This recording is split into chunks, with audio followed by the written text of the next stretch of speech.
చెప్పండి. నా పేరు శంకరు, మా దాసరపల్లి, బాగలూరు పోస్ట్ హొసూరు తాలూకు.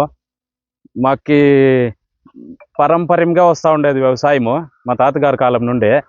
ఈ పొద్దు వచ్చేసి ఇదేదో ఒక రోడ్ వేసేసి చిన్నగా మాకు ప్రయోజనం లేని రోడ్డు.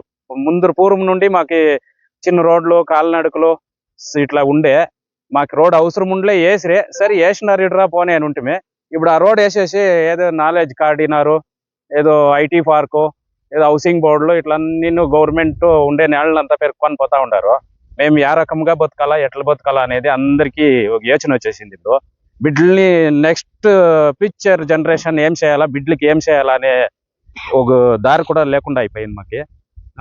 మాకే ఇట్లుండేటప్పుడు పోతా బిడ్డలు ఆ తర బతికేది. ఇప్పుడు అదే ఒక కంపెనీకి పోయి వాచ్మెన్గా కూకోవాలా, లేదంటే కూల్స్ వేసేకపోవాలా, లేదా సిమెంట్ కలిపేకపోవాలా. వాటికి కూడాను రేపు పొద్దున్నే గవర్నమెంట్ మేము ఇచ్చిన సంబళందా మీరు తీసుకోనాలా అనే తర చేసే మాదిరి ఉంది.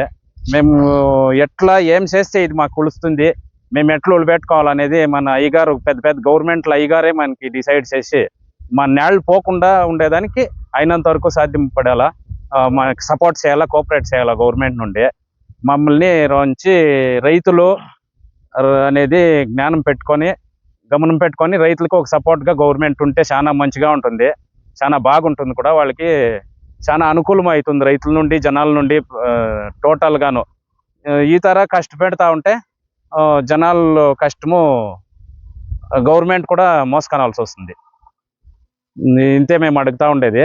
దీనిలో నుంచి మన పెద్ద గవర్నమెంట్ ఆఫీసర్స్లో నుంచి మాకు దయవుంచి మా నేళ్ళు మాకేమీ కాకుండా మనకి మన బిడ్డలకి ఉండే తర వ్యవసాయాలకి చూడండి, ఇవంతా పండిస్తాము. ఇవి 2 ఏండ్లు 3 ఏండ్లు ఖర్చులు చేస్తే ఇప్పుడు మాకు వచ్చింది స్టార్ట్ అయ్యింది. ఇప్పుడు 3 ఏండ్లు ఇంకా మేము సుమారు ఏకరాకి 4 లక్షలు 5 లక్షలు ఖర్చు పెట్టినాము ఒక్కొక్కటికిను. ఇప్పుడు స్టార్ట్ అయ్యింది.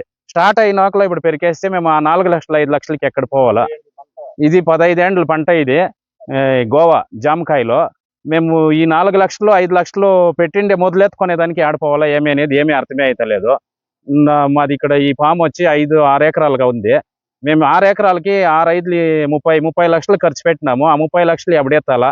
ఇప్పుడు ఏమన్నా సార్ వాళ్ళు జీవో పాస్ చేసి ఎత్తిడిస్తే 30 లక్షలు మేము యాడ్ నుండి తేవాలా, ఏం చేయాలా, ఎట్లా మాకి ముందు దారి, ఈ డబ్బులు మేము ఏ రకంగా సంపాదించుకోవాలా అనేది మాకేమి తోస్తలేదు. దాన్ని అంతా చూసి రాంచి మన గవర్నమెంట్ ఆఫీసర్స్ కానీ పొలిటీషియన్స్ కానీ అందరూ మనకి కోఆపరేట్ చేస్తే రైతులకు చాలా బాగుంటుంది. గవర్నమెంట్కి విజ్ఞప్తి చేస్తున్నాం.